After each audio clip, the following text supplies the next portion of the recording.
Yesterday, during Trump's rant to Republicans at their retreat, he did more than just threaten to cancel U.S. elections.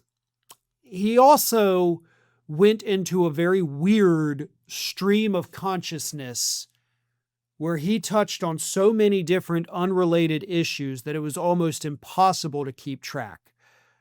But the President of the United States did, in fact, prove, I think, my opinion,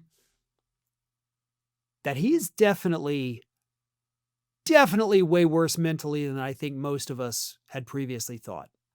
So I'm going to go through this list here of some of the weirdest things that Trump did during that speech yesterday. First one is he imitated the sounds that the autopen makes, because God knows every American can't sleep at night thinking about how horrible the autopen is, something that honestly a year ago most people didn't even know existed. But here is what Trump said about the autopen while attacking President Biden, who, of course, is just a private citizen at this point. But here's what Trump said. And by the way, you ought to make a big deal out of the autopen. The autopen was your precedent, because most of the things were signed by autopen, and you're not allowed to do that. I signed very little. You got to sign it. You can't give it to an autopen. And you can always tell an autopen one thing, it has two tiny dots. You know that? Two little dots. Do you know what that's from? Two pins. They go bing, pow, bing, pow. They're wonderful things.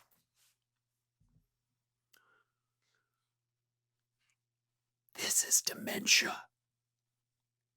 This is an individual who learned something recently,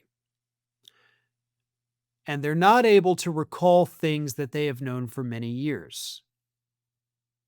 But they can recall, in some instances, depending on how advanced the disease is, they can recall things that they just learned if it stimulates them enough.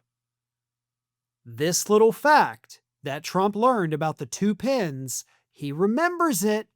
And so he's telling this story like, hey, let's get two pins. Did you know that? I didn't know that two little pins. Just bing, bing, bang, pow, ping, poo, pa, choo, pa. And that's the story he tells. And he's telling these members of Congress that are terrified of getting their asses kicked in the midterm. He's like, y'all gonna make a big deal about the autopen. Nobody in the United States of America, regardless of political affiliation, I can promise you not one single person is going to go to the polls in November and say, well, my biggest issue is the autopen.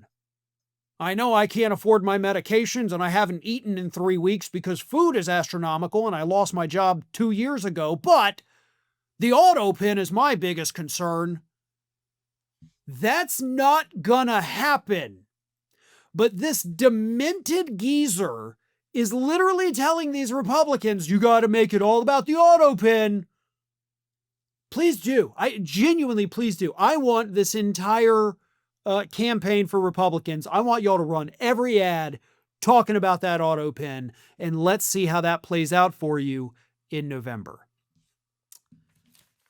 I wish that were the end of it. I really genuinely wish I didn't have more crazy, stupid things that Trump said.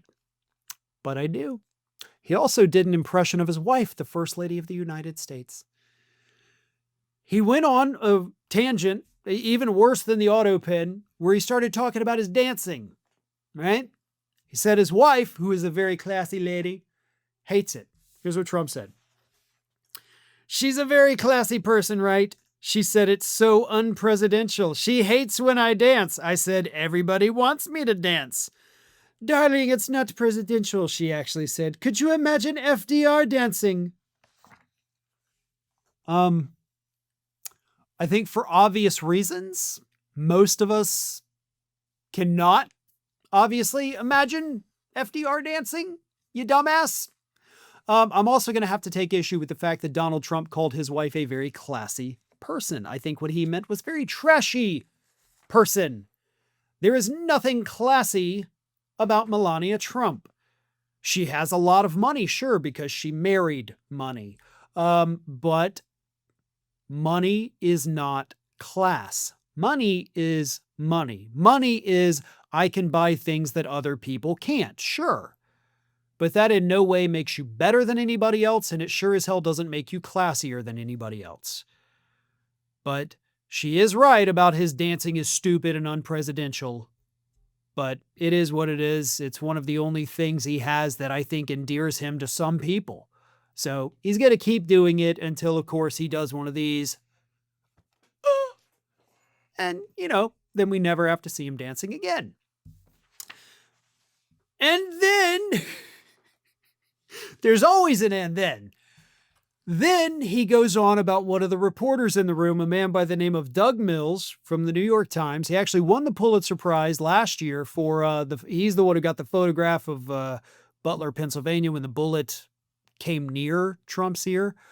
So Trump sees him out there in the crowd, and he says this: Pulitzer Prize, he got one for the bullet. He had the bullet. But he got how many Pulitzer Prizes? 3 Pulitzer Prizes? Make me look thin for a change, Doug. You are making me look a little heavy. I'm not happy about it. Yeah, it's Doug's fault you're fat. Doug is the one making us think that you're heavier than you are, Donald. You nailed it. That's what it is. Because he's actually a super thin guy. But Doug, Pulitzer Prize winner Doug, is out there taking such bad photos that now we think he's fat. I think you're blaming Doug for things that Doug has no control over, Donald. I would assume it's your nonstop diet of fast food multiple times a day. And then this is the last one. I could go on, but I'm only going to do one more. He talked about how good looking the troops were in the room. Bunch of men standing in the back there in uniform, and man, he could barely contain himself. Trump said this: You're living in one of the safest cities in the country. It's a great thing. You can walk to the restaurants. Restaurants were all booming. New restaurants, they were all closing. You wouldn't have had a restaurant.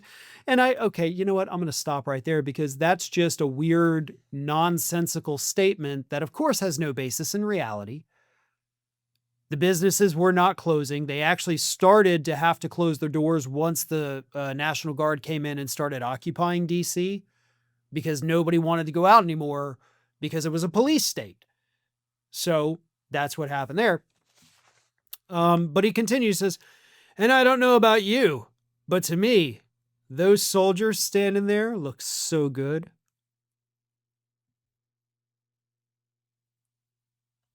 To each their own, buddy. I'm not here to judge you for that, but you're always kind of talking about how good looking all these other guys are while, restricting the rights of the LGBTQ community because you guys say that they're forcing their lifestyle upon you.